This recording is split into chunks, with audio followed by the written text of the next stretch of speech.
la inclusión del DOI por parte de la UAM en 2015 y la participación entusiasta de casi 150 colaboradores. Yo creo que creemos que son los hechos más relevantes. La aparición en el año 2000 fue gracias a Reciris. O sea, a Reciris le tenemos que agradecer todo porque nos había dado unos años antes la posibilidad de participar en listas de distribución, que creamos 2 listas de distribución, Edufis y Medeport. Luego creamos una comunidad virtual de ciencias del deporte y dentro de esa comunidad virtual es cuando creamos la revista. En principio, estos recursos se los ofrecí porque en aquel momento era director de la Revista Española de Educación Física al Consejo General de Profesores de Educación Física, pero consideraron que no era oportuno en ese momento porque, claro, no tenían en aquel momento ningún valor las revistas online. Y lo que pasa es que nosotros pensamos que no podíamos desaprovechar esa oportunidad y la creamos. Bueno, Reciris siempre ha apostado por nosotros, nos ha dado todos los medios y todo el soporte del mundo, con lo cual lo que valorábamos hace poco en una reunión era la estabilidad y la seguridad que nos daba trabajar con ellos. Aquí está Jesús Sánchez de las Heras, al que agradecemos muchísimo esa posibilidad. Aquí tenemos la comunidad virtual de ciencias del deporte y lo que os decía es que en aquella época las revistas electrónicas en teoría no valían nada, lo importante era publicar en papel, no se valoraban los artículos publicados en la red y los criterios de calidad siguen adaptados todavía a las revistas en papel prácticamente.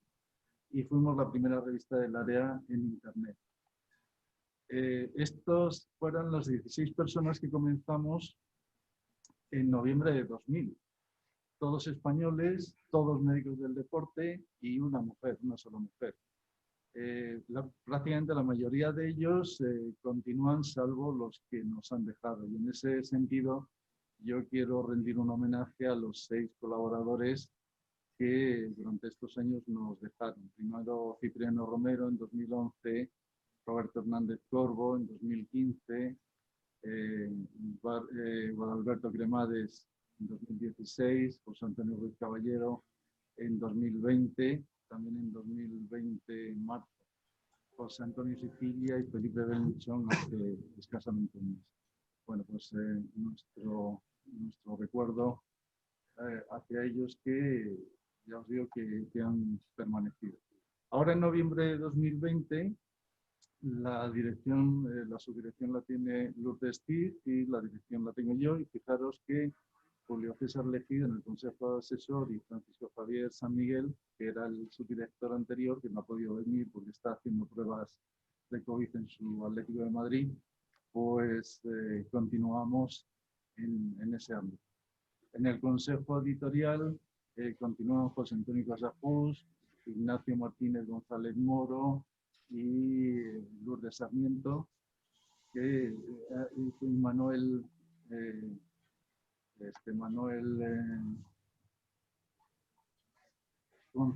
Guillén del Castillo, perdón, continúan con nosotros. Fijaros que en la revista, aquí tenemos los artículos recibidos, rechazados y publicados. Tuvimos nada más aparecer con JCR en el índice de impacto, tuvimos una subida espectacular de artículos recibidos, 195, que nos supuso un problema de evaluación, un problema logístico. Por supuesto, aumentaron muchísimo los rechazos y, sin embargo, el número de artículos publicados pues, se mantuvo a partir de ese momento, como no podía ser de otra forma. Luego, afortunadamente, empezaron a bajar, que fue cuando pusimos ya una cuota por publicación y frenamos un poco la llegada de artículos. Ha sido la única medida que hemos podido aplicar para frenar el número de artículos. Bueno, pues desde los datos de edición de 2008, que teníamos 22 artículos, hasta el máximo de 195 los 22 publicados, subimos a 48 artículos. Luego Lourdes nos contará qué efecto tuvo ese efecto de ir aumentando el número de artículos para publicar. En cuanto al idioma, fue un debate muy interesante. Bueno, en principio estaba claro que necesitábamos una revista para facilitar que los investigadores españoles, que los técnicos españoles, o que su idioma materno fuera el español, pudieran tener una publicación donde les pudiéramos evaluar en su idioma nativo. Sin olvidar que teníamos que publicar también, que lo teníamos que traducir al inglés, lo que fue un arduo debate de cómo se hacía este proceso, porque en principio parecía que lo teníamos que hacer la revista, no teníamos recursos para hacer estas traducciones. También se discutía qué era lo más oportuno, en qué inglés, en qué tipo de inglés. Al final optamos porque en la traducción fuera una traducción y que figurara el traductor. Entonces siempre figura el traductor, que es el responsable de la traducción al inglés, pero el original siempre es en español. Bueno, no siempre, porque si los autores nos han enviado el documento en español, se evalúa en español, se publica en español, y no son hispanohablantes, les permitimos la publicación en su idioma nativo. Entonces, idiomas en los que, evidentemente, idiomas que podamos supervisar. En principio, portugués, francés, alemán, checo, ruso, coreano y chino, éramos capaces o teníamos colaboradores que podían supervisar ese original, porque siempre tiene que tener una supervisión. Entonces, el idioma de evaluación y de trabajo es el español, publicación original en español, traducción en inglés siempre con el nombre del traductor o los traductores, que pueden ser los autores, y el tercer idioma nativo. Bueno, en este momento, claro, hemos cambiado mucho las normas, como dicen los evaluadores, a medida que va pasando el tiempo, pues quizás se hacen una evaluación más exigente, también más exigente con respecto a la calidad de la revista. Empezamos admitiendo revisiones, ahora mismo no admitimos revisiones, no admitimos réplicas de trabajos aunque sean originales pero localizados en determinados sitios. Ya una vez hecho un trabajo, si replica y da los mismos resultados, pues para nosotros no tiene interés. Tiene interés cuando difieren de esos resultados ya publicados o afectan a poblaciones diferentes, pero no son réplicas de otros trabajos. En cuanto a las autorías, hacemos recomendaciones respecto a cómo hacer las citas de los autores y, por supuesto, no permitimos que una vez que nos han mandado el artículo para evaluar, que estas autorías cambien. De hecho, hemos tenido problemas, algunos problemas con más o menos 4 o 5 artículos, donde una vez aceptado y pendiente de publicación, nos escribían diciendo que querían incluir un nuevo autor. Eso plantea, me imagino que lo hablaremos con Remy, un problema ético, porque, claro, en principio, si es verdad que el autor participó, el que se hayan olvidado de un autor a la hora de mandar el artículo, pues es un problema importante. Si resulta que quieren meter ese autor que no ha participado antes, es también otro problema. O sea, los dos son dos alteraciones éticas importantes y normalmente cuando recibimos este tipo de comunicaciones les comunicamos que inmediatamente se va a retirar el artículo, salvo que la persona que hayan querido incorporar diga que no le importa que se publique con los autores anteriores y los autores anteriores se confirmen que sí, que van a firmar el artículo los que lo envían. En ese caso, lo continuamos publicando, pero si no, el artículo se retira. Hay problemas con esas autorías. Las referencias bibliográficas, nosotros aceptamos las referencias bibliográficas que los autores creen pertinente poner. Y a esto nos referimos que si creen pertinente que deben citar un autor del 49, pues lo deben citar. No decimos que citen los 5 últimos años, ni un tipo determinado de trabajo, es decir, tienen que citar lo que deban citar. No tenemos límite de citas ni tenemos cortapisas en las citas, es decir, si vienen a cuento citar los trabajos que hay que citar, lo permitimos. Y además, aunque en las normas generales de calidad de las revistas se recomienda un estilo, a nosotros no nos preocupa el estilo, nos preocupa que haya uniformidad y que con ese estilo que hayan utilizado los autores se identifique bien el trabajo y se pueda encontrar. Por lo tanto, recomendamos las 3 normas internacionales más comunes, pero no nos importa que utilicen otra norma diferente. Ya sabemos que hay más de 700 normas y nos importa poco si en vez de una coma ponen un punto y coma y si el año está al principio o está al final. El asunto es que la referencia se pueda localizar fácilmente. Y como ese es nuestro criterio, nos parece absurdo que haya que obligar a un tipo de referencias. Entendemos la normalización de revistas científicas, de revistas médicas, por ejemplo, con las normas Vancouver, y entendemos la normalización en revistas de psicología, incluso en las nuestras con las normas APA, pero nos parece que es poco relevante si todas las citas, los autores están citados de la misma forma, hay uniformidad y se pueden recuperar.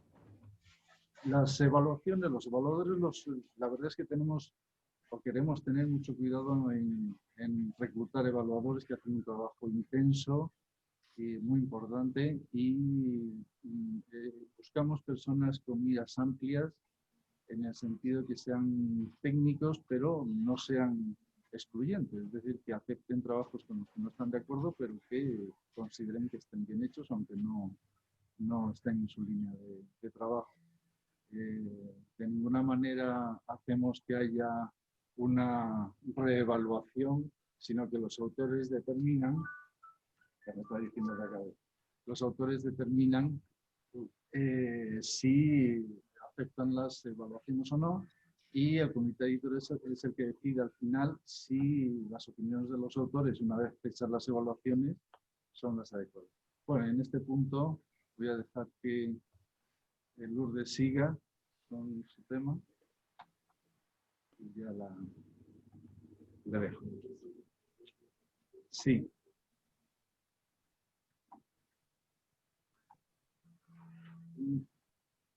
Bien, se ha seguido muy bien.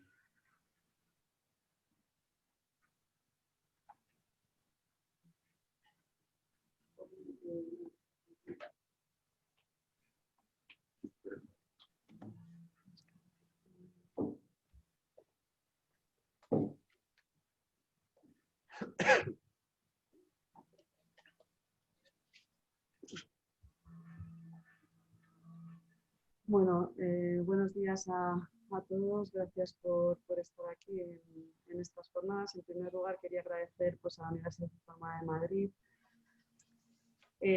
al decano de la Facultad de Formación Profesora de Educación y a la vicedecana de Políticas de Igualdad, Responsabilidad Social y Cultura, el haber podido organizar estas jornadas aquí en la universidad y en la Facultad de Formación Profesora de Educación.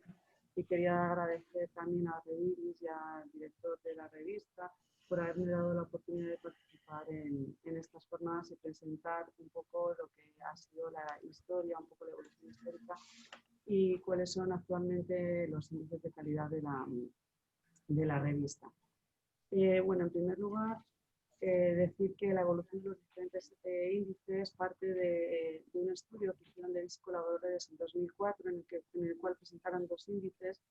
Uno era el grado general de normalización y otro era el grado fundamental de normalización, en el cual aparecía la revista, nuestra revista a la cabeza de todas las revistas analizadas en el ámbito de las revistas de ciencias del deporte españolas.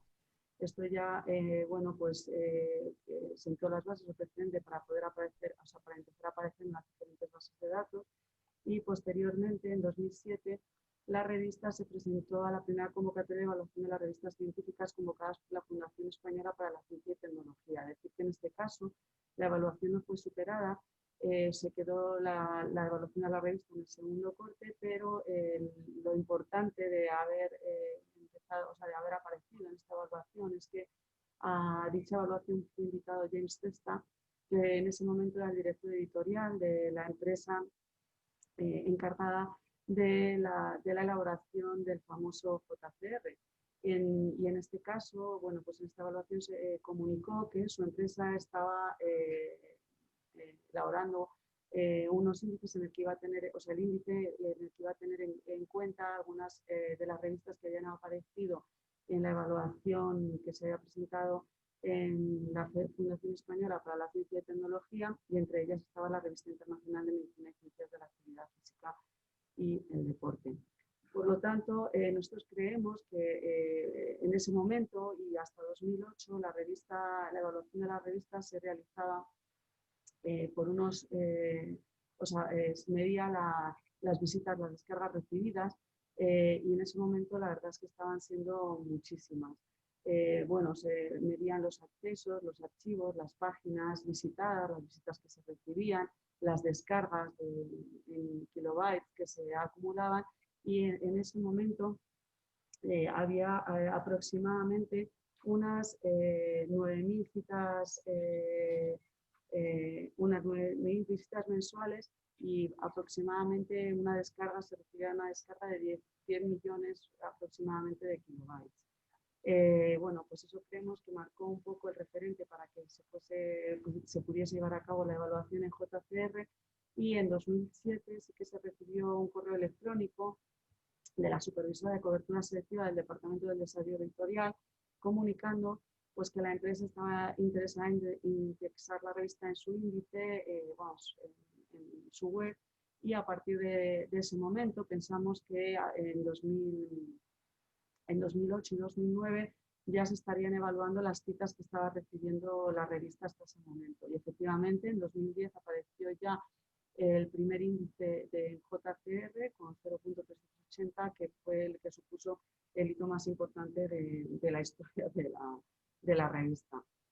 Destacar que bueno, pues la evolución del JCR ha pasado por diferentes momentos. Empezó con ese índice que ya comentábamos, y en la actualidad ha llegado a alcanzar 1.417, pero destacar que hubo una bajada significativa en el año 2014 que fue producida bueno, porque como sabemos, este índice lo que mide son el número de citas en relación a los artículos que están publicados. Entonces, con una decisión del equipo directivo, se decidió en 2014 ampliar el número de artículos que se publicaban en la revista para intentar dar más cabida a esos artículos, pero después, y evidentemente los datos demostraron que había sido una decisión en ese momento quizá un poco precipitada, porque el índice bajó. Realmente en la actualidad sí que nos estamos planteando el aumentar ese número de artículos publicados, porque hay un retraso aproximadamente de 2 años en el cual, pues evidentemente, es un hándicap para todos los autores el que puedan tener esa publicación en el momento en el que se realiza esa evaluación positiva, pero eso va a significar que, pues, o creemos que puede significar una bajada en el índice de impacto que tenemos actualmente. Pero como en estos momentos el índice de impacto es bastante, o sea, es elevado con respecto a las cifras iniciales, pues sí que el comité, el equipo de dirección se está planteando el aumentar ese número de artículos. El segundo índice que consideramos que también es muy importante, es el segundo índice más importante realmente que mide la calidad de las revistas, es el SJR. En este, bueno, pues la evolución más o menos ha sido constante, y hemos visto que en los últimos años sí que ha habido un ascenso significativo que se manifiesta en 2008-2019. En este índice se calcula el factor de impacto basándose en la información incluida en la base de datos de Scopus, y bueno, pues realmente también es un aspecto a tener en cuenta. En cuanto al índice, el índice H, sí que relaciona el número de artículos con las citas recibidas, y bueno, para su cálculo se ordenan las publicaciones por este número de citas, y además se enumeran para identificar el punto en el que el número de orden coincide con el número de citas recibidas por una publicación, y este índice es el que constituye el índice H. Como podemos ver, también hemos ido en una evolución en ascenso, y podemos ver que bueno, pues, estamos en el punto más alto de esa medición. El Repositorio Español de Ciencia y Tecnología, que depende también de la Fundación Española de Ciencia y Tecnología, es una plataforma de gestión, edición y acceso al contenido de las revistas científicas españolas de calidad contrastada, y en todas ellas hemos obtenido el sello de calidad excelente. Por lo tanto, bueno, es el máximo reconocimiento que podamos obtener. Por lo tanto, bueno, pues no podemos estar menos, más que muy orgullosos de poder figurar en este índice con esta calidad, ¿no?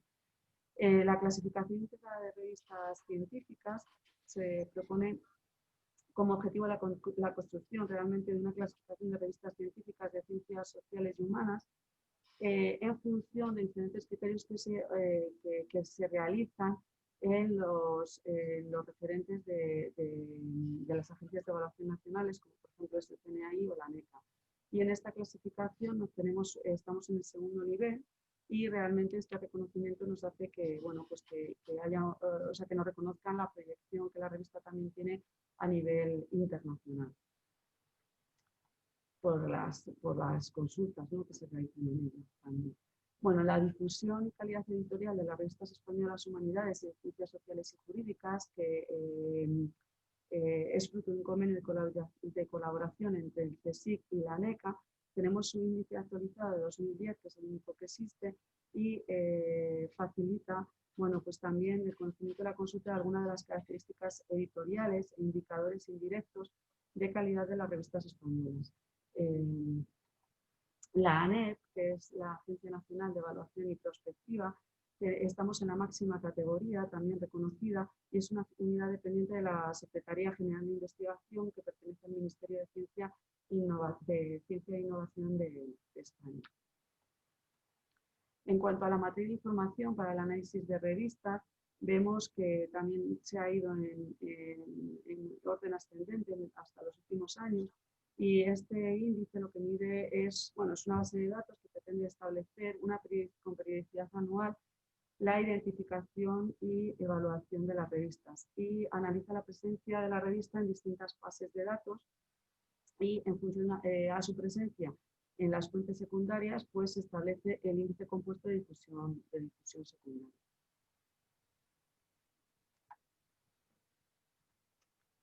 Por otra parte, tenemos el índice que mide, el RES, que mide las revistas españolas de ciencias sociales y humanidades, que se basan en los criterios de calidad editorial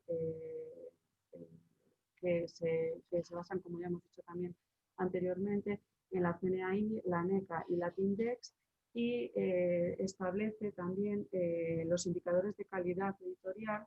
Estos indicadores lo que miden también son la difusión de la revista, en la cual se mide a través de la presencia en las bases de datos nacionales. También se basa y analiza lo que es la opinión de los expertos y el índice de, los datos de impacto obtenidos en las fórmulas clásicas. Lo que pasa es que aquí se diferencia que las ciencias, las que están presentes en las ciencias sociales, y dependiendo si estás en ciencias sociales o en las ciencias de humanidades, las revistas de humanidades, pues en un periodo diferente, que varía de 3 a 5 años. En cuanto al índice SNIP, lo que podemos ver es que mide el impacto contextual de las citas, ponderándolas según el número total de citas en una determinada área temática. Como vemos, el índice se ha mantenido constante, pero bueno, hemos alcanzado en 2017 el máximo nivel.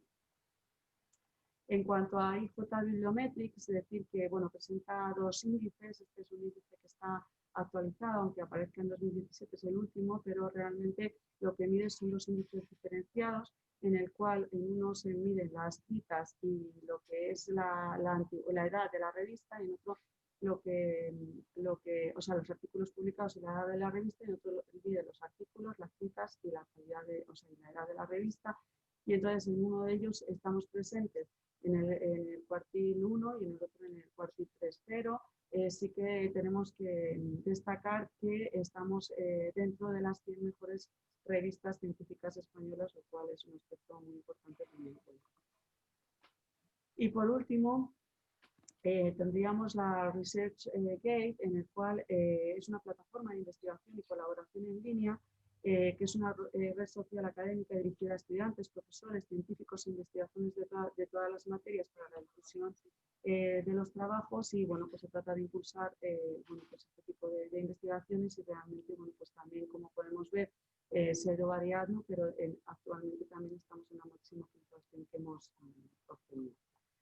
Bueno, decir, antes de llegar a las conclusiones, perdón, decir que también estamos presentes en otros índices, pero no los hemos querido contemplar, bueno, porque son índices propios de los diferentes países, pero que es verdad que la proyección de la revista a nivel internacional es muy importante, y que cada vez estamos presentes como representación de las revistas españolas en muchos más países. Por lo tanto, para nosotros es un orgullo el poder representar a la revista, precisamente porque ahora sí, dentro de las conclusiones, podemos decir que la Revista Internacional de Medicina y Ciencias de la Actividad Física y el Deporte es la primera y la única revista con un índice de calidad en JFR que está publicada en español a nivel mundial. Y eso para nosotros pues, realmente es un reconocimiento pues, bueno, pues el mejor que podíamos tener.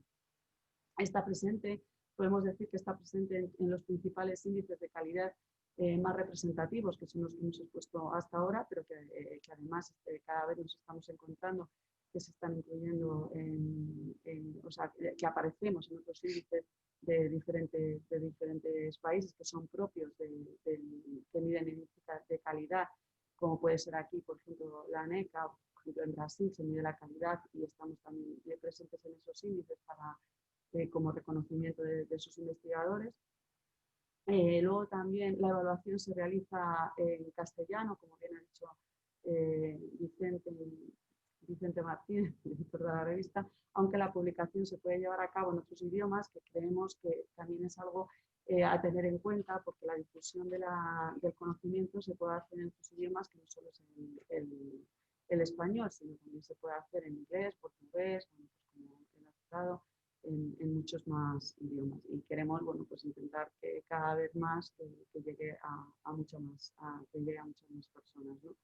Y bueno, y por último, simplemente decir que este reconocimiento que hemos obtenido en los diferentes índices de calidad se debe a trabajo realizado por todos los colaboradores que participan en la revista, principalmente bueno, pues los que forman parte evidentemente del equipo de dirección, el consejo asesor científico, el consejo editorial, los evaluadores que realizan una tarea, la verdad es que fundamental en lo que es la aceptación, ¿no? de los trabajos que se presentan, los traductores que hacen que lleguen por lo menos pues, las ideas principales en los abstracts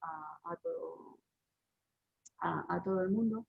Y bueno, y con las traducciones que poco a poco se van llevando a cabo, pues realmente podemos decir pues, que hay una representación a nivel mundial, ¿no? Y una difusión de la información cada vez mayor.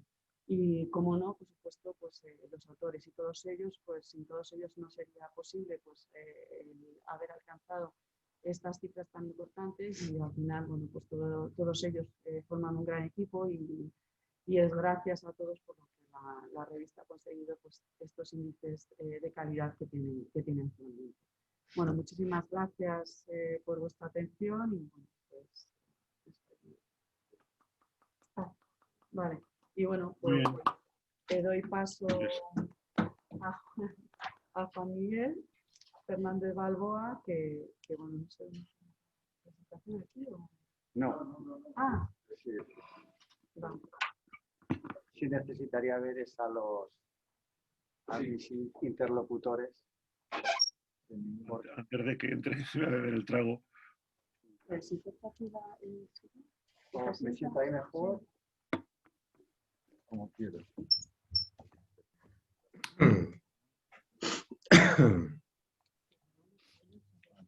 Vale.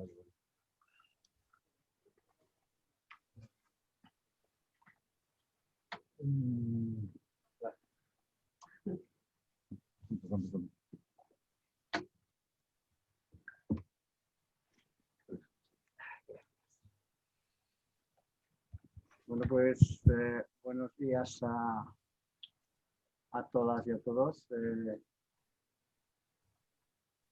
Acabas de mencionar, decir, la importancia de los evaluadores y las evaluadoras en la calidad de la revista y mi función aquí hoy es moderar una pequeña tertulia que considero fundamental y pienso que puede ser muy interesante para mucha gente dado que hay poca información sobre el tema de la revisión de revistas. Uno y una vez son lanzados a esa tarea muchas veces sin una preparación previa y considero que será útil e interesante para muchos y muchas de los asistentes el poder tener algunas nociones de qué significa una revisión, que constituye una buena revisión y cuáles son las características de los buenos revisores y las revisoras. Y en principio quiero dar la bienvenida a mis dos contertulianos, Javier Castejón, Hola. mi compañero, y Carlos Tejero, también Buenos días. pero en la facultad. Y bueno, pues estuvimos hablando en vistas a la preparación de la sesión de cómo podríamos orientar este tema y decidimos que yo iría haciendo algunas preguntas, también interviniendo con algunas opiniones más particulares, pero en principio lo que sería útil sería aclarar dos conceptos fundamentales. Uno que es qué quiere decir ser revisor y otro que quiere decir revisar. Y entonces, pues quiero lanzar ya la primera pregunta a cualquiera de los dos compañeros en términos de qué es un revisor, qué es un buen revisor, en vuestra opinión. Hola, buenos días. ¿Se me oye y se me ve bien? Se te ve y se te oye bien. Bueno, pues nada, antes de nada, buenos días a todas y todos. Bueno, me siento muy, muy contento y muy alegre de estar aquí en este 20º aniversario de la revista. Para mí es un honor estar representando en cierto modo al colectivo de los evaluadores y, en fin, vamos a intentar que sea un acto lo más didáctico posible y agradezco mucho el formato que el moderador plantea, que es bueno ir lanzando preguntas y de forma muy humilde pues ir trasladando nuestra experiencia.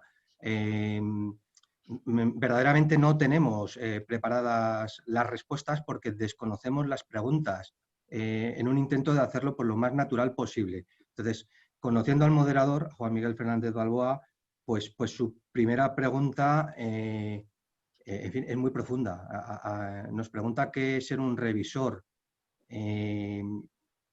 Claro, habrá que primero decir que es una revisión por pares, que cuando hablamos de revisión por pares no estamos hablando de una revisión por parejas, que también, sino que una revisión por pares, por concepto, es una revisión entre iguales. Entonces, ¿qué es un revisor? Pues en principio un revisor es un igual a un autor al que se le supone la misma competencia a la hora de escribir un artículo que al autor, y desde esa experiencia como autor y como par, pues somete al artículo pues a una evaluación.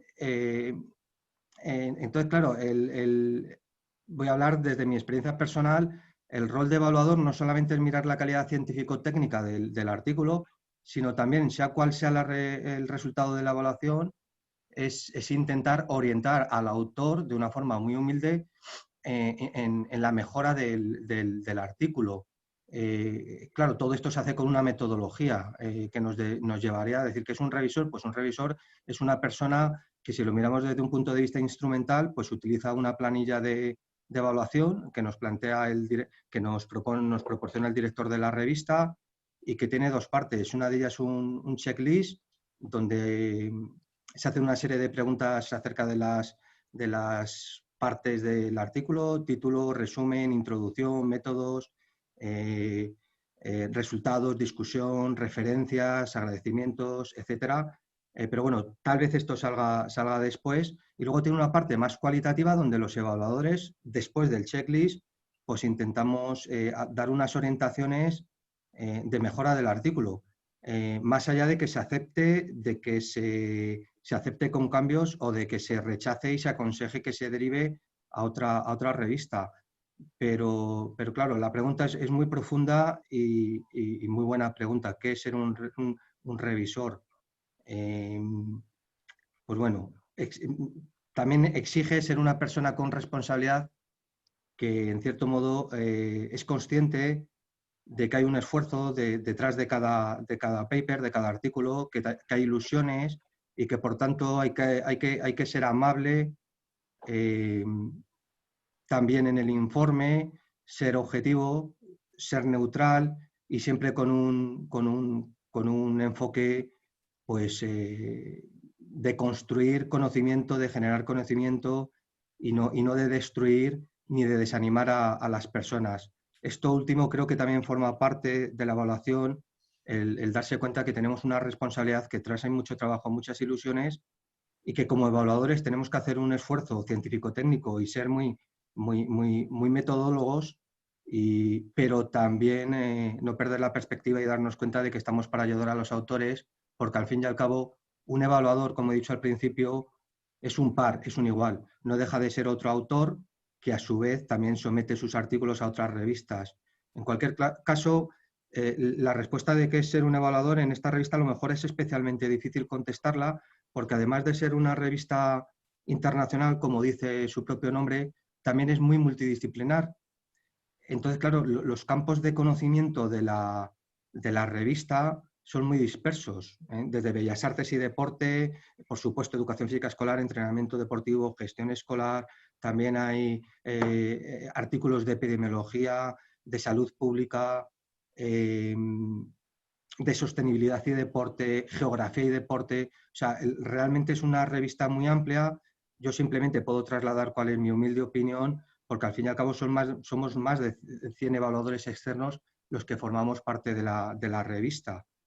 Y bueno, eso es un poco lo primero que me ha saltado a la cabeza ante esta pregunta tan inteligente y tan oportuna, ¿no? De comenzar preguntándonos qué es ser un revisor. Muchísimas gracias, Juan Miguel, por la pregunta y por esta oportunidad de expresar mi humilde opinión. Muchas gracias, Carlos. Y bueno, pues Javier Castejón Oliva, tienes la palabra. Buenos días, muchas gracias. Quiero comenzar dando las gracias a la dirección de la revista y también a mi universidad por poder participar en este evento y en particular por el tema de los evaluadores y valoradores de los artículos que llegan y hacer un pequeñito paréntesis para decirle que doy un abrazo a Juan Miguel, aunque sea virtual, porque hemos sido compañeros de despacho durante algunos años. Le he tenido que sufrir, o me ha tenido que sufrir a mí, creo yo, más que yo a él. Así que por lo menos que le pueda dar este abrazo virtual. Yo también, como Carlos, darle las gracias por este sistema de preguntas. Creo que es muy interesante, ¿no? Y además creo que es conveniente ver también un poco ciertos pasos que se siguen para llegar a esta situación. En primer lugar, yo creo, no puedo poner la mano en el fuego, pero yo creo que casi todos y casi todas hemos sido autores antes que evaluadores. En líneas generales, cuando uno resulta que publica en una revista es cuando posteriormente pasa a ser evaluador en esa revista, porque cuando dicen, como usted ha sido autor y tal, nos vendría muy bien que evaluara. Por lo tanto, hemos sufrido, digamos, en carnes la evaluación de otros y de otras antes que nosotros poder expresar las nuestras. Esto, queramos o no, nos da cierta experiencia del trato que hemos tenido. Si así nos han tratado de una determinada forma, pues yo creo que tenemos la posibilidad o bien de mantener ese trato si creemos, asumimos que es un buen trato, o bien cambiarlo porque queremos que sea mejor a partir de que nosotros hemos tenido una situación anterior, ¿no? Por otro lado, yo también creo que los evaluadores son a veces como una especie de camarilla, ¿no? De un grupo de personas. Como es anónimo, nadie sabe quién es, ni nadie sabe quién está ahí, si habrá muchos, habrá pocos, habrá una inclinación por una, o un sesgo por una cosa, un sesgo por otra. Y yo siempre digo lo mismo, también es al revés, es decir, cuando los artículos llegan a los evaluadores, a las evaluadoras, no sabemos exactamente quién los ha escrito. Por lo tanto, de la misma forma que en un lado no son un grupo cerrado que intenta que se haga de una determinada manera, sino que creo yo que tiene que ser abierto, de la misma forma también esa es la información que debe llegar a los autores, ¿no? Yo creo que Carlos lo ha expresado bien. Yo lo trato, y bueno, con Juan Miguel lo he hablado también varias veces, que esto es un poco del estilo de lo que denominamos evaluación formativa. en el sentido de que hay que intentar que las personas no solo qué es lo que han hecho, sino lo que pueden hacer a partir de ese momento, ¿no? Recordemos que estamos hablando de la ciencia y es muy importante que la evaluación sean por tus pares. Cuando te evalúan las personas que son, aunque tú no los conozcas, a esas personas, pues siempre es interesante, ¿no? Y en líneas generales, por lo menos en mi parecer, yo creo que se establece una discusión de la misma forma que en un artículo académico, en un artículo científico, hay una discusión en el sentido, yo siempre lo llamo discusión interna, en el sentido de que tus hallazgos los contrastas con otros y lo que quieres ver es si eso que tú has descubierto o que tratas de dar a conocer a la comunidad científica es importante porque lo has contrastado con otras publicaciones que hay en la sociedad. De la misma forma, hay una discusión externa en este caso, es decir, una vez que una persona termina un artículo, trata de que lo evalúen tus pares. Y esa discusión externa, digamos que fuerza a esos pares a intentar ver si lo que presenta esa persona es de calidad. En líneas generales, cuando nos llega el artículo, siempre tiene, salvo que sea perfecto la primera vez, bueno, perfecto, yo creo que los seres humanos no hacemos nada, ¿no? Pero vamos a utilizar el término perfecto. Si llega perfecto, pues no decimos nada, el artículo está bien, está correcto, se devuelve al editor, pero en líneas generales siempre tiene un porcentaje de parte buena, un porcentaje de parte, digamos, que podría mantenerse en el artículo o que podamos estar más o menos de acuerdo con ello y una parte que intentamos cambiar, ¿no?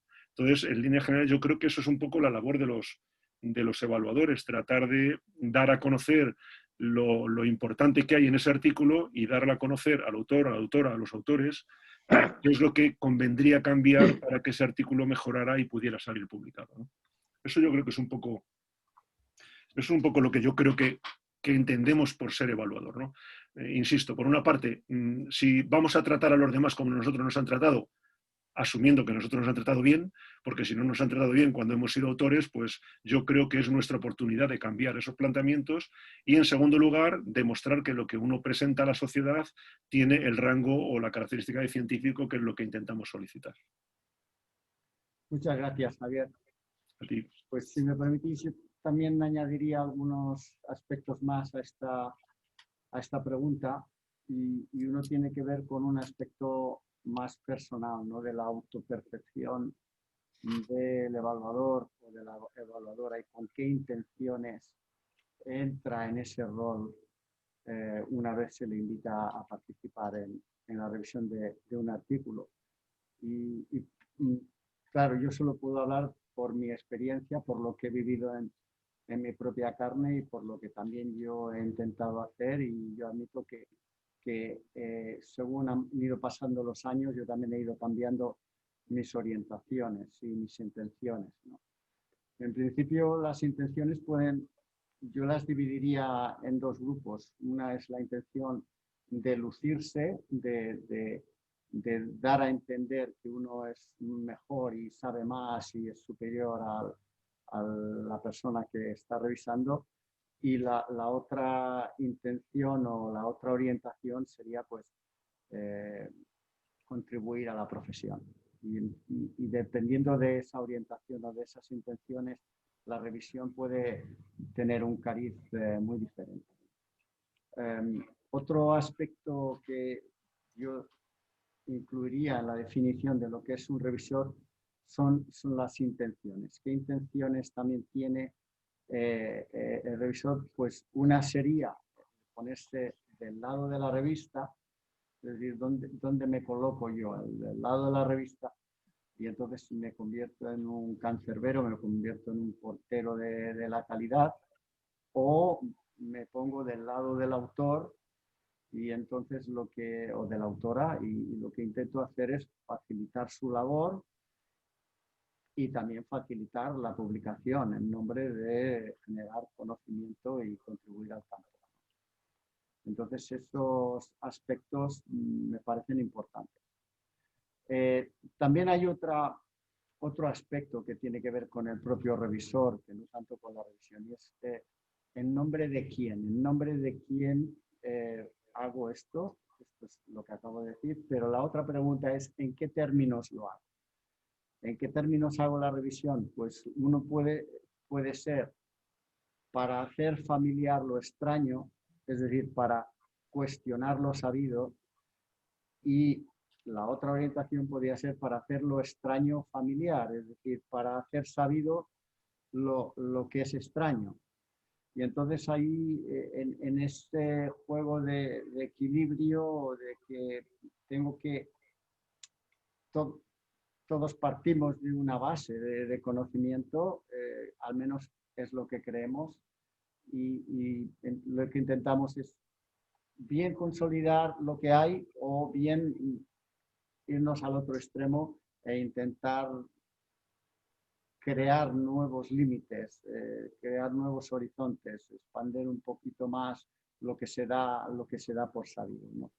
Y esos dos aspectos para mí también están relacionados con lo que quiere decir ser revisor. Bien, entonces pasamos a otra pregunta, y entonces, ¿qué es revisar? ¿Cuáles son los aspectos que incluye ese concepto de revisar un artículo? Y ahí yo diría que hay varios aspectos, y uno de ellos son los criterios. ¿Qué criterios imperan en la revisión? Y podemos ver diferentes criterios paradigmáticos, profesionales, éticos, metodológicos, incluso los propios criterios de la revista. Y me gustaría que vosotros comentarais un poco cómo veis ese aspecto. Castejón, maestro, no sé si quieres intervenir tú No, me primero da en esta igual. ocasión. Puedes empezar tú cuando si quieres. Yo puedo seguirte a ti como tú lo que desees, me da igual. Bueno, pues a ver, yo creo que primero hay que decir que previamente los artículos son mirados por el director de la revista, y en función de la línea editorial, pues él también está autorizado, en cierto modo, a rechazar el artículo. Luego, desde el conocimiento de los distintos campos de conocimiento de los evaluadores, pues envía el artículo al menos a 2 personas que considera que están capacitadas para evaluar y para valorar ese artículo. Claro, a partir de ahí, pues desde la dirección de la revista, pues se tiene en cuenta si son artículos más descriptivos, si son artículos más cualitativos o interpretativos, si son artículos más de lógica experimental. Dentro de cada uno de estos estilos de artículos, también las temáticas, incluso dentro de las temáticas, si son más conservadores o incluso más innovadoras y en la frontera del conocimiento. Ese trabajo yo como evaluador lo desconozco. Yo lo que puedo hablar desde que me llega el artículo a mi gestor de correo, a mi email, y a partir de ahí es desde donde yo puedo hablar. A mí personalmente me llegan artículos que tienen que ver con o bien sociología del deporte, de todo tipo, cualitativos y cuantitativos, o bien artículos que tienen un fuerte aparataje de análisis de datos y estadística. Esto es así por mi condición de profesor de sociología del deporte y profesor de estadística, y en alguna ocasión pues artículos de diseño instrumental, que también los hay, artículos que lo que hacen es evaluar un determinado instrumento, la validez y la fiabilidad. Claro, a partir de ahí pues establecemos un proceso de revisión que puede ser más descriptivo, más cualitativo, más de lógica experimental, y bueno, eso es lo que pretendemos hacer. No sé si luego entraremos a valorar más minuciosamente qué es para nosotros un buen título, un buen resumen, una buena introducción, una buena metodología, sea descriptiva, cualitativa o de lógica experimental, que son buenos resultados, una buena discusión, unas buenas referencias.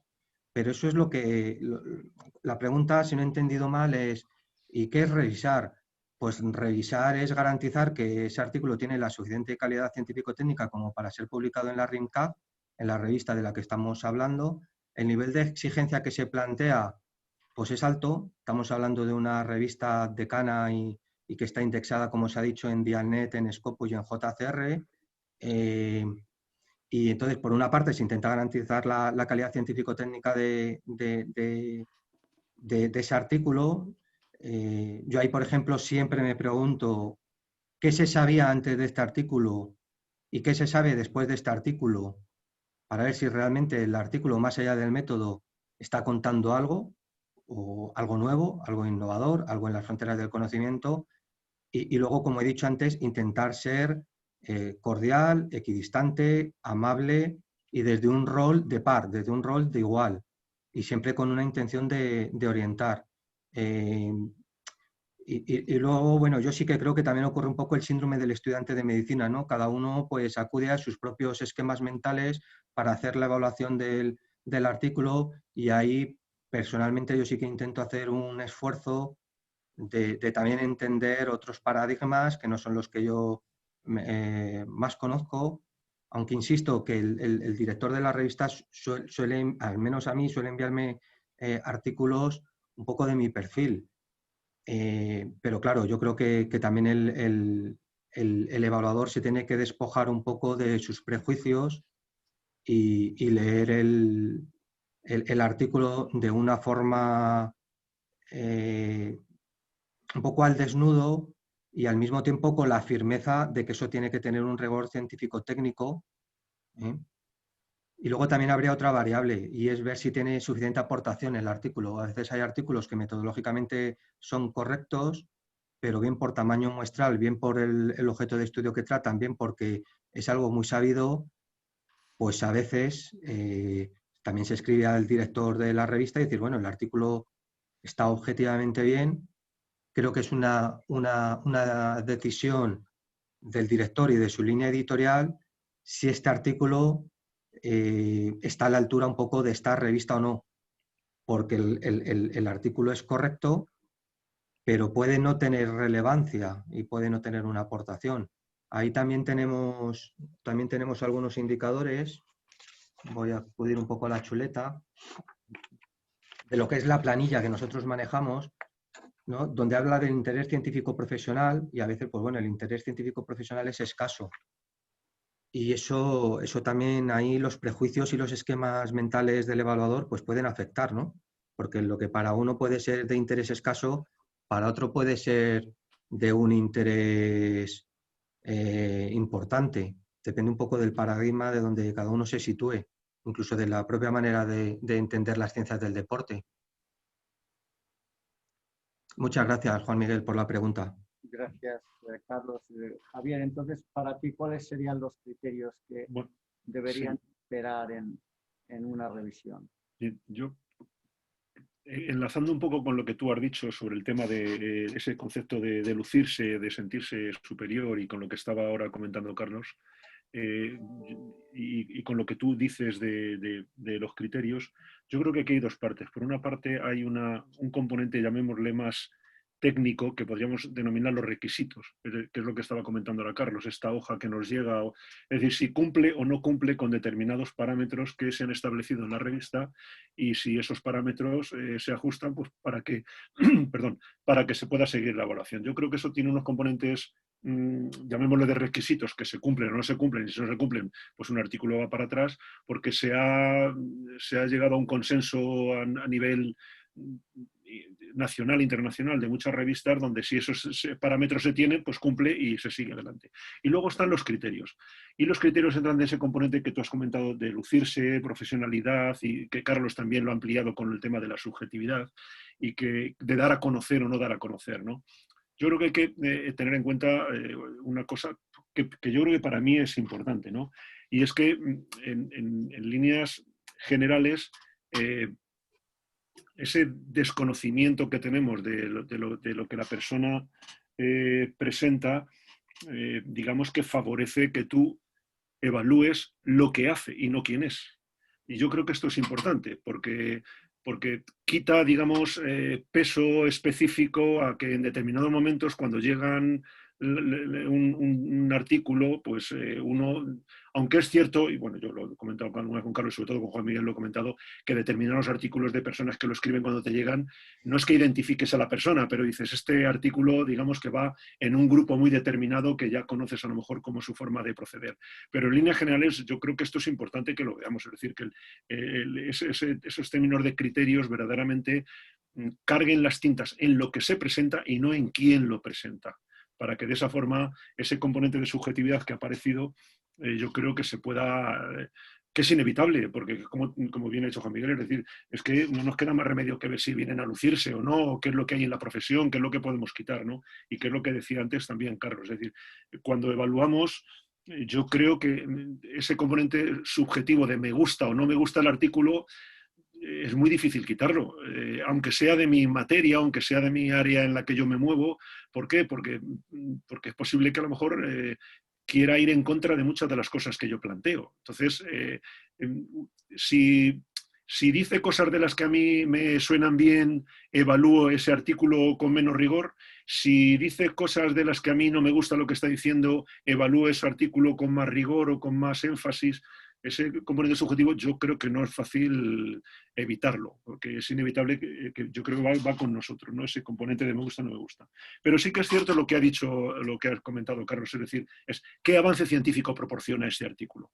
Y ahí vuelve otra vez a jugar con la subjetividad, porque esto supone que yo debería estar con el conocimiento de lo que hay hasta ese momento sobre eso que se presenta como un avance, o qué es lo que de verdad ofrece. ¿Qué es lo que yo tengo hasta este momento de saber toda la verdad sobre qué es lo que me están ofreciendo? Y claro, los autores, autoras del artículo que presentan, imagino que estarán a lo último de lo último de lo último, pero a mí también me obliga, porque si no, yo no puedo evaluar algo que lo que me han presentado es muchísimo mejor de lo que yo puedo exponer. Y esto se une otra vez al componente técnico que comentaba antes. Yo creo que y además estoy de acuerdo con lo que ha comentado, es decir, hay momentos en que ciertos artículos, el aparataje metodológico, digamos que es más importante que verdaderamente lo que aporta ese artículo en sí. Y es verdad. Y bueno, pues no sé hasta qué punto no debería decirse, oiga, pues muy bien metodológicamente, pero usted qué es lo que nos está diciendo, no está diciendo nada nuevo, nada que no sepamos, es del sentido común, ya lo sabíamos hace mucho tiempo, y entonces ese tipo de cosas, por muy bien arropada metodológicamente que esté, no nos aporta absolutamente nada que no supiéramos. Entonces, insisto, ese componente. Pero yo creo que sí, insisto en lo que decía, hay que además añadirle un componente. Yo creo que como evaluadores, para contestar lo que comentaba Juan Miguel, hay que ser prolijos a la hora de aportar la información que damos sobre el artículo que nos presenta. Es decir, no podemos estar solamente con una hoja donde ponemos sí, no, o le damos una puntuación de 1 a 5 o de 1 a 10 o lo que sea. Yo creo que hay que dar información y proporcionarle, y los autores y autoras agradecerán que cualquier información que nosotros le demos les sirva para que ese artículo mejore y pueda terminar publicándose y exponerse. Y eso, lógicamente, requiere un esfuerzo por nuestra parte, por un lado, y por otra parte, requiere un conocimiento por nuestra parte, porque como bien ha dicho Carlos, él tiene unas áreas para poder evaluar y no evalúa otras. Yo tengo unas áreas para poder evaluar y no evalúo otras. Y siempre esperamos que el editor de la revista, que el director de la revista, cuando nos haga llegar esa información, nosotros le podamos decir en algún momento, mire usted, ya no es una cuestión de decir si yo me llevo mal o bien con la información que me llega, sino simplemente si soy capaz de evaluar aquello que me están presentando, porque es que yo tengo que aplicar un conocimiento también a eso que me llega. Entonces, ese componente subjetivo, ese componente que decía de lucirse, yo creo que es posible disminuirlo. Ahora, evitarlo lo veo bastante difícil, ¿no? Gracias, Juan Miguel. Muy bien, pues continuando con esto último que acabas de decir, Javier, ¿qué cosas consideráis vosotros que deberían evitarse y qué condiciones consideráis que serían deseables? Por ejemplo, imaginaros que vosotros decidís fundar una nueva revista y tenéis que seleccionar a un conjunto de revisoras y revisores. ¿Qué condiciones deseables e indeseables estaríais teniendo en mente a la hora de esa selección? Perdona, Juan Miguel, a la hora de seleccionar evaluadores. Sí. ¿Qué condiciones creéis que tendrían que tener unos evaluadores? Bueno, yo creo primero, como es una evaluación por pares, y estoy repitiendo mucho esto, también preguntarse qué es lo que han hecho previamente esos evaluadores. Porque también en el momento se demuestran dando. Entonces, si uno quiere seleccionar buenos evaluadores por pares, buenos iguales que evalúen, yo creo que al menos también tienen que ser buenos autores. Me resulta difícil pensar que alguien puede ser muy buen evaluador si a su vez en su background no tiene una importante y relevante trayectoria como autor. me parece que esto es fundamental. También creo, y es de sentido común, que tiene que tener ganas, porque para ser evaluador también hay que ser generoso.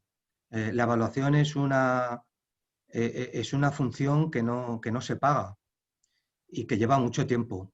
Y si además uno lo quiere hacer bien y con responsabilidad, además de ser amable, que eso lo doy por hecho, tiene a su vez que dedicarle tiempo. Un tiempo que muchas veces lo sacamos los fines de semana, al mediodía mientras nuestros hijos están durmiendo la siesta o bien por las noches. Entonces también es importante que no solamente sean buenos autores, sino que tengan la suficiente generosidad de querer mejorar lo que es la comunidad de las ciencias del deporte. Ya hay dos condiciones importantes. También tendrían en su compromiso pues asumir esta responsabilidad en unos tiempos que sean razonables. No es de recibo mandar una evaluación y que llegue 13, 14 meses después.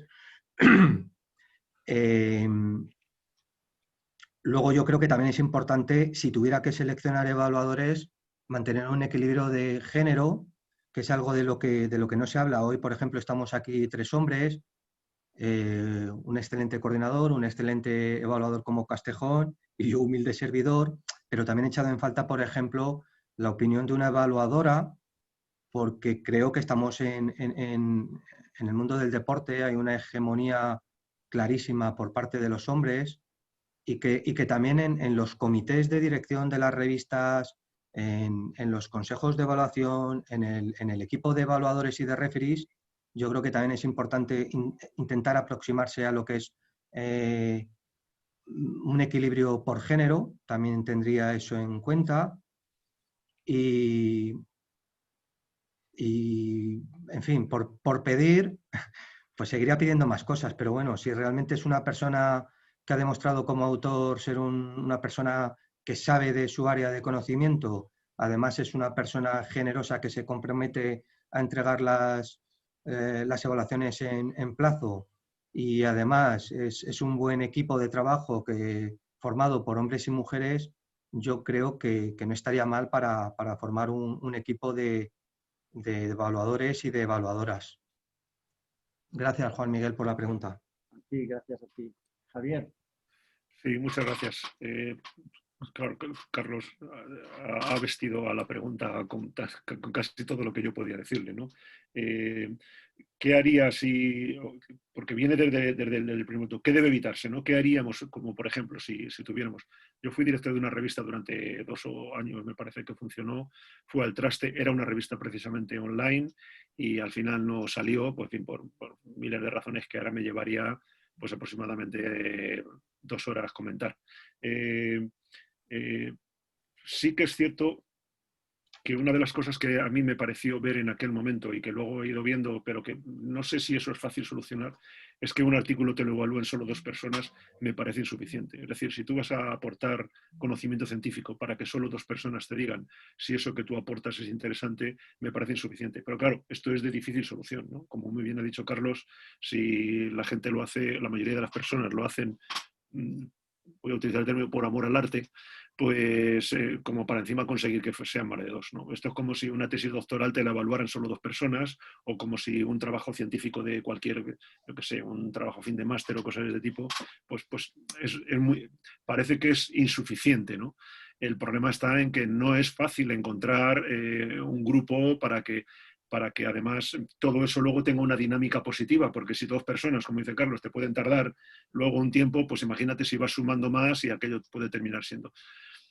Yo recuerdo una vez, no sé si Juan Miguel se acordará, él me lo comentó una vez, no sé si eran de Australia, cuando él me puso el ejemplo, que él decía que en aquel grupo de gente lo que hacía era que cuando una persona tenía un artículo científico para mandarlo a una revista, lo que hacían es que se juntaban en el grupo, esta persona exponía el artículo en el grupo y toda esta gente del grupo le iba dando información y tal, que en el fondo hacen esta particularidad de evaluación. Lógicamente no es evaluación anónima porque es tu grupo a lo mejor de trabajo, pero como Juan Miguel me comentó en aquel momento, que enriquecía bastante el artículo que terminaba llevándose a la revista. revista.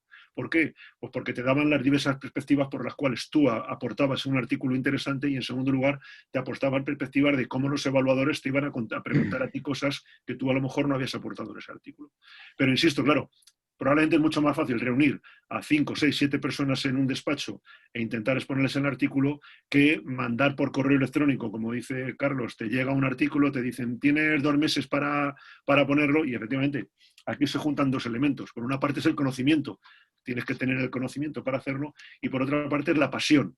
Es decir, si tienes las ganas, la motivación o como que no. Si esas dos cosas no van juntas, ese artículo va a retrasarse mucho en cualquier revista, la lleves tú, la lleve cualquier otra persona. Y luego tiene otro componente que es en la parte técnica que ha comentado Carlos, que yo he dicho anteriormente, lo de ser prolijo, y es que efectivamente cómo nos dirigimos a la persona para que efectivamente esa información que le llega sea formativa y le provoque que ese artículo mejore no solo en lo que ha hecho, sino en lo que pueda hacer con eso que él o ella ha aportado, ¿no?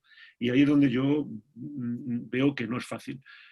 Esta revista lleva 20 años, todos nos encantaría que estuviera otros 20, 30, 40 años más, y seguro que dentro de 20 o 30 años, cuando se haga otro tipo de reunión como esta que se esté haciendo, se dirá, pues mira, en el 2000 lo hacíamos de esta forma y va avanzando. ¿Por qué? Pues porque requiere, no es fácil, en muchos casos casi estamos partiendo de cero. En otros vamos aprendiendo según vamos andando. Entonces hay que dar soluciones digamos, taxativas, como yo creo que viene la pregunta de Juan Miguel, digamos que nos podemos hacer una idea, pero ser exactos de cómo hacerlo, pues sería muy difícil. Yo ahora la pregunta la podía hacer a la inversa. Juan Miguel, si tú llevaras la revista que lleva Vicente, ¿harías exactamente lo mismo que está haciendo Vicente? Pues seguro que me dirías, pues mira, no, hay cosas que cambiaría, hay cosas que quitaría, hay cosas que pondría. A Carlos le pondría la misma pregunta y seguro que también me dice que no. Él dice que tiene que haber un equilibrio hombre-mujer, en la que estoy absolutamente de acuerdo. Por cierto, la subdirectora es una mujer, que nos cueste a todos, y es la que le ata corto a Vicente en algunos momentos. El tiempo hay que ser más o menos generoso con él, pues posiblemente hay que ser más o menos generoso con él. En fin, hay ciertos elementos que quizá cambiaríamos, pero que yo reconozco que no es fácil, ¿no? Y hay un componente que yo sí que creo que aquí es, que no sé si nos lleva a que se hagan más preguntas o dejarlo para otro momento, ¿no? Que es el tema del pago. Es decir, al final nosotros, nosotras, hacemos evaluaciones de artículos sin que nos paguen absolutamente nada, excepto los 15 o 20 cafés que me debe Vicente de las 15 o 20 revisiones que he hecho de los últimos 15 o 20 artículos. Y claro, pero también es verdad que es a la inversa. Es decir, como yo decía antes, la mayoría de las veces, por no decir todas, hemos empezado escribiendo artículos que nos han evaluado. Y luego nosotros nos hemos convertido en evaluadores. Pero en la medida en que ahora mismo somos evaluadores o evaluadoras, también seguimos escribiendo artículos. Entonces es un proceso que no tiene final, ¿no? Entonces se pueden ir incorporando cosas que ahora mismo yo creo que no es fácil definirlas y que, bueno, pero yo creo que no hay que sentirse cómodo. Es decir, si podemos aportar información o podemos aportar mejoras, se deberían aportar. Ahora, reconozco que con las limitaciones económicas, estructurales, pues no siempre es fácil. Muchas gracias, Juan Miguel. Muchas gracias, Carlitos. Muchas gracias. Bueno, hasta ahora hemos estado hablando de aspectos más o menos filosóficos, técnicos, y me gustaría ya ir cerrando con un tercer tema, que es el tema personal, las historias personales. Y yo recuerdo haber leído un libro que me impactó muchísimo de Robert Coles, que se llamaba The Call of Stories, la llamada de las historias. Robert Coles era un poeta, era un literato, era un investigador y era médico encima. Y él pues escribe ese maravilloso libro en el que él cuenta anécdotas personales de su propia investigación y de su propia pedagogía, además de su propia poesía, ¿no? Entonces me gustaría que en la medida de lo posible pues compartiréis con nuestra audiencia alguna anécdota personal relacionada con la revisión de artículos, tanto en la parte receptora como autores cuyos artículos son revisados y como revisores. ¿Tenéis algo que compartir en ese sentido? Sí, Javier, no sé si quieres contestar tú primero. Como quieras, me da igual. Sigue tú, ya que hemos empezado, que empiezas tú, que eres el jefe, pues yo soy tu Bueno, subjefe. a ver, experiencias personales. Bueno, yo sí que reconozco que alguna vez tanto como autor y como evaluador, y como autor, sí que he tenido la inquietud de saber quién era la otra persona. Cuando uno evalúa o escribe, también se aprende. A mí me gusta aprender, tal vez porque reconozco que tengo muchas cosas que aprender y no es falsa modestia. Entonces, sí que he disfrutado evaluando y sí que he disfrutado también recibiendo evaluaciones. Esa experiencia también la conozco, por tanto, para mí la evaluación es una oportunidad de mejora, no es un demonio que está ahí, más bien es lo contrario. Y bueno, pues sí que he sentido como evaluador admiración hacia determinados autores o autoras, que en ese momento no se sabe, y como autor también me ha ocurrido. Tengo que decir que luego cuando uno es evaluador, si eres experto en el área de conocimiento a nivel nacional e internacional, no es muy difícil intuir quiénes son los autores, pero puede ocurrir. En cualquier caso, esto también me lleva a otra reflexión y es la pertinencia de que esto que llamamos el doble ciego, pues deje de ser ciego. Yo no tengo ningún inconveniente como evaluador en que se diera mi nombre y como autor tampoco tendría ningún inconveniente en que se diera mi nombre. Es más, creo que si diéramos los nombres, en algunas ocasiones, pues las personas también seríamos todas y todos más responsables. Y aquí sí que he recibido como autor, y por tanto intento no hacerlo, como autor enviar artículos y recibir evaluaciones que son un auténtico dislate, llenos de juicios de opinión, sin ningún tipo de respeto y además objetivamente equivocados. Prueba de esa equivocación es que luego posteriormente han salido en revistas de mayor impacto. Esto que estoy contando me ha ocurrido en distintas ocasiones. Bueno, yo he sido editor asociado también en distintas revistas, estoy de editor asociado de evaluador también en Apunts, de evaluador en casi todas las revistas de ciencias del deporte en Scopus y en JCR, y recientemente me han ofrecido ser director de una revista y he dicho que no porque no tengo tiempo. Pero mi experiencia personal es que a lo mejor hay que empezar a plantearse, como ocurre en algunas revistas americanas, que no pasa nada por, como evaluador, saber quiénes son esos autores, y como autor, saber quiénes son esos evaluadores. De tal manera que cada uno se responsabiliza no solo de lo que escribe, sino también de los feedback que da. Esto no sé muy bien por qué se acude al sistema de doble ciego. Parece ser que es por si se generan filias y fobias y los colegios invisibles y en función de quién eres y este tipo de cuestiones, pero yo creo que un nivel de maduración de la ciencia futuro nos llevará a que no hay nada que esconder. Todos somos objetivos, todos somos amables, todos hacemos un buen trabajo, todos y todas, y a partir de ahí no tengo ningún inconveniente en que sepan quién soy yo como autor y, por supuesto, no tengo ningún inconveniente en que sepan quién soy yo como evaluador. Esta es una experiencia personal que yo he tenido y que me ha hecho reflexionar y que además viene por malas experiencias, como acabo de contar, de recibir evaluaciones que realmente nunca las entendí y creo que si esa persona hubiera firmado como evaluador lo que estaba escribiendo, a lo mejor se lo habría pensado 2 veces, porque todos decimos tonterías, pero una cosa es decir tonterías y otra cosa es escribirlas. Esto también ocurre en determinadas revistas, pero que también me ha ocurrido por una cuestión de admiración. Ver artículos y decir qué bien está, qué aportación que hace, qué bien plantea la introducción definiendo el objeto de estudio, luego qué bien ha resumido lo que se sabe, luego qué bien ha resumido qué es lo que no se sabe y la relevancia de contestar eso que no se sabe, luego ha planteado un buen objetivo, ha establecido unos métodos para alcanzar adecuadamente ese objetivo, presenta unos buenos resultados o un buen análisis de la información si es cualitativo, hace una buena discusión, hace buenas limitaciones, hace una perspectiva de futuro y decir, bueno, ¿y este autor quién es? Evidentemente no se me ocurre preguntárselo al director de la revista o a la subdirectora porque no me lo van a decir, es su obligación no decírmelo. A veces se intuye, incluso a veces he esperado a que saliera publicado ese artículo para saber quiénes eran, porque ese proceso de admiración y de aprendizaje también se vive.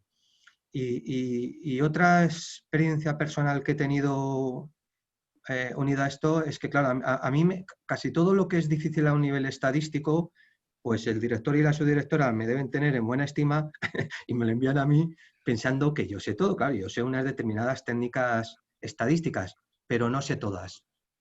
Y claro, me han llegado artículos de dinámica de sistemas y de modelos multinivel realmente complejos, donde también da un poco de vértigo como evaluador y ser consciente de que el nivel que ha alcanzado esa persona en esa técnica estadística, pues de momento y a lo mejor para siempre yo no lo tengo, y esa también es una experiencia bonita, ¿no? El que te llegue un artículo del cual uno reconoce que en el momento en que te encuentras no eres capaz de hacer porque lo desconoces y que además lo tienes que evaluar, además del aprendizaje y de preguntarte de quiénes son, pues sí que genera cierto vértigo de decir, bueno, yo realmente estoy capacitado para evaluar esto. Pero eso es consecuencia del nivel de la revista también, ¿eh?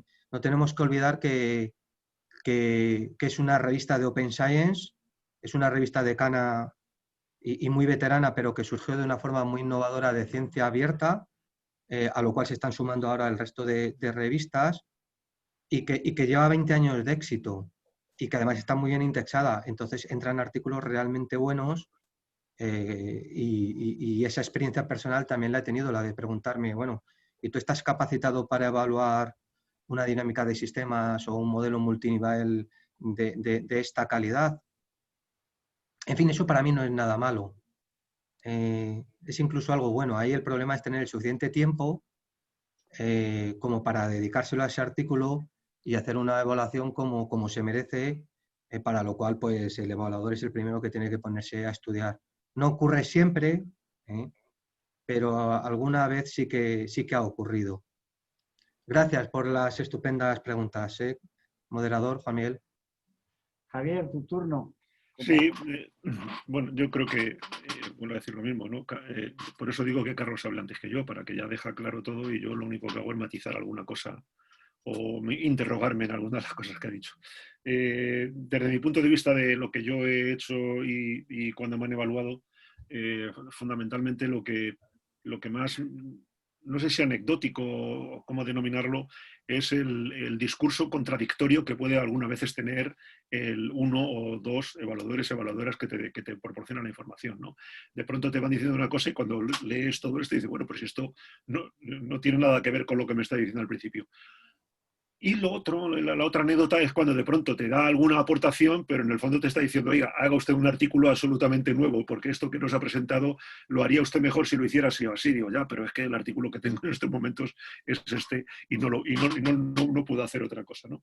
Y desde el punto de vista de mí anecdótico, fundamentalmente no me gustaría con esto, por favor, que constara que yo me estoy metiendo con Vicente o con la dirección de la revista. Pero sí que es cierto que ha habido algunas veces, y cuando digo algunas muy pocas, que algún artículo que me ha llegado he dicho, ¿cómo es posible que Vicente no se haya dado cuenta de que este artículo que me ha llegado hay ciertas cosas que no pasan con esos requisitos que yo comentaba anteriormente? ¿Por qué? Pues porque dices, si es que aquí no puedo evaluar esto porque es que no hay nada que evaluar.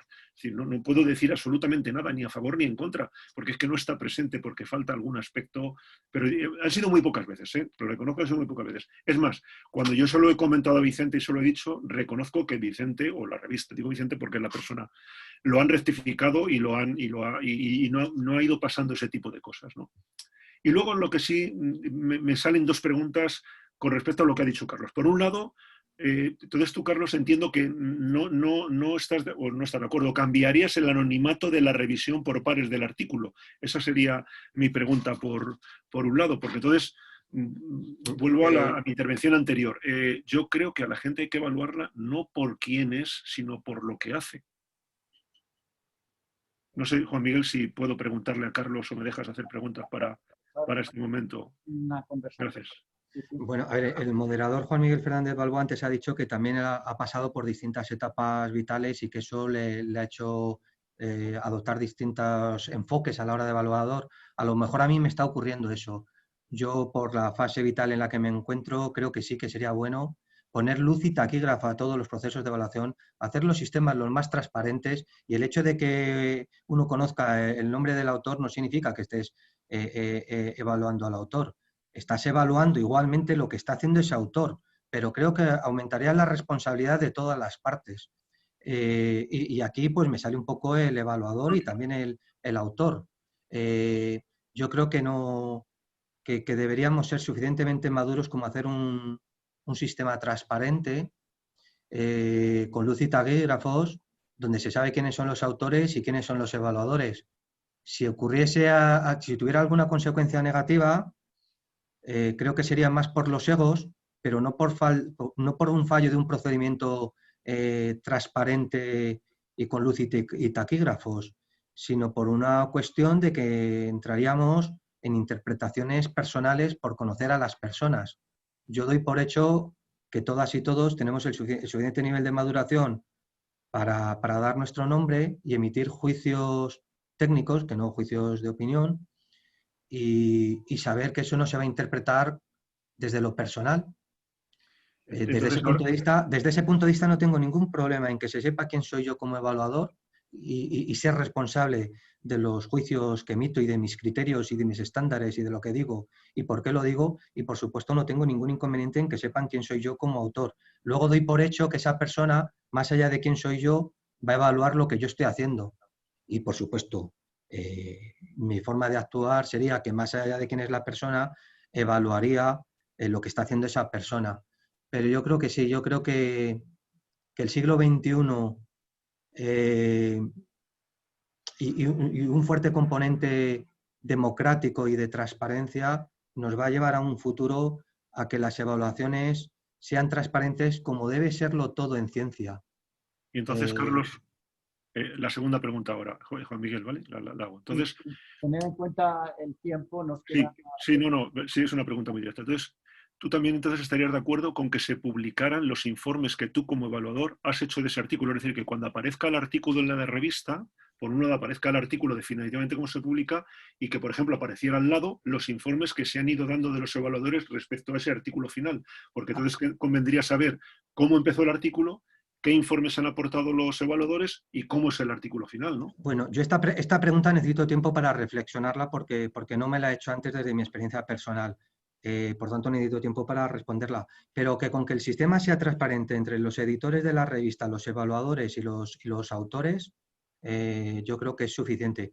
Me tendría que preguntar si esto además tendría que estar publicado en una página web, claro. Pues porque no sé si aportaría mucho a lo que es el proceso de construcción del artículo final. No sé si sumaría mucho y en fin, no, más bien me inclino a pensar que no, pero necesito tiempo para reflexionarlo. Bueno, realmente hoy necesitaba tiempo para reflexionar todas las preguntas que nos ha hecho el moderador, pero bien está, porque me parece que hemos elegido un formato muy divertido, muy dinámico, muy ameno y además exigente, ¿no? Como la revista.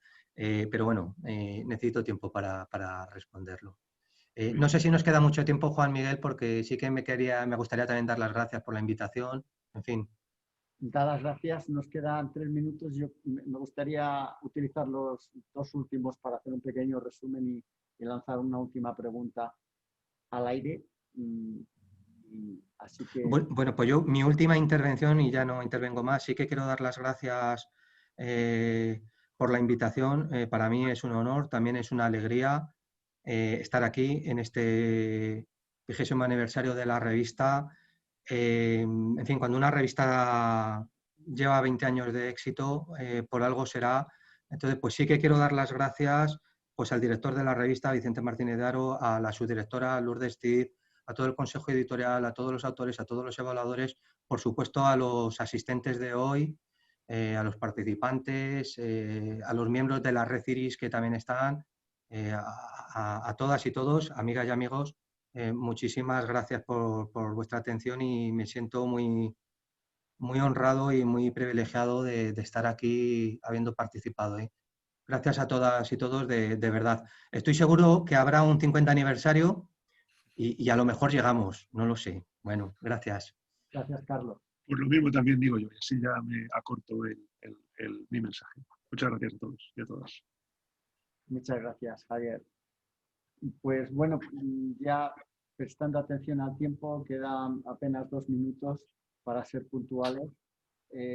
Simplemente hacer un breve resumen de lo que hemos hablado aquí. Hemos hablado de lo que significa ser revisor.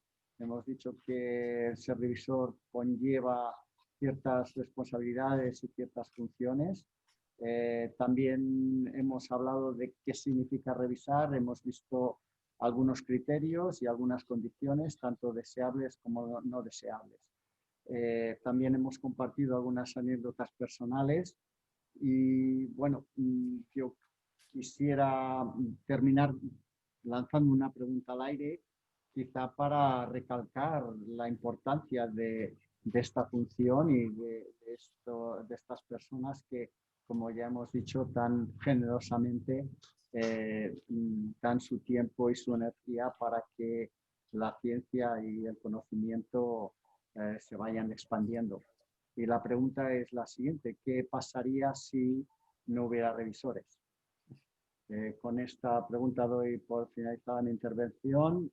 Agradezco enormemente la posibilidad de haber participado, de haber visto a mi excompañero, pero todavía amigo, Javier Castejón, compartir con Carlos Tejero estos momentos también. Y muchas gracias a Vicente y a Lourdes por la invitación. Buenos días. Gracias. Gracias.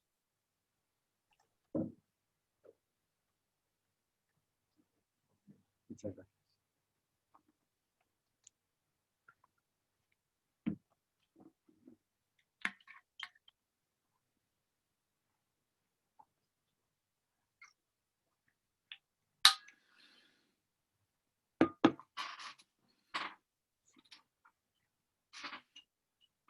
Bueno, pues muchas gracias a todos los que os habéis incorporado, a todas las personas que os habéis incorporado. Muchas gracias a los ponentes de esta interesantísima mesa, que queda mucho por decir. Ya hay revistas americanas que publican el nombre de los evaluadores y incluso las evaluaciones completas. En fin, a mí me parece un poco atrevido todavía. Yo creo que con el problema que tenemos con la voluntad, la buena voluntad que ponen los evaluadores, creo que nos quedaríamos sin evaluadores si se publicaran los nombres, y entonces sería más complicado. Bueno, estamos esperando a ver si aparece nuestro decano. La vicerrectora está aquí esperándonos y tendremos el acto de inauguración. Hemos hecho un pequeño calentamiento. Ahora viene, digamos, la bienvenida oficial. Hacemos una pausa para tomar el café que nos invita el decano. Y es una pena no poder contar con vosotros aquí en directo para charlar. He visto que os estáis conectando desde el otro continente unas cuantas personas. Antes no he dicho que nuestro afán es que logremos conseguir que todos los países hispanohablantes tengan representación en la revista. Ya nos quedan muy poquitos y vamos a ver si poco a poco lo conseguimos. Así que si queréis alguno intervenir en estos 5 minutos, pues lo podéis hacer. Si queréis dar la bienvenida o alguna pregunta sobre la revista, no tenéis ninguna curiosidad. Bueno, pues entonces vamos a esperar unos minutillos. Otra de las cuestiones que se han comentado aquí, efectivamente, es el tema de la paridad. Nos encantaría poder aumentar el número de mujeres en todos los ámbitos de la revista. Pero bueno, poquito a poco vamos consiguiendo. Entonces, bueno, fijaros que desde el primer número, que estaba Lourdes Sarmiento, que continúa con nosotros, bueno, pues ya ha habido un incremento considerable, no significativo, pero tiene que ser mayor aún.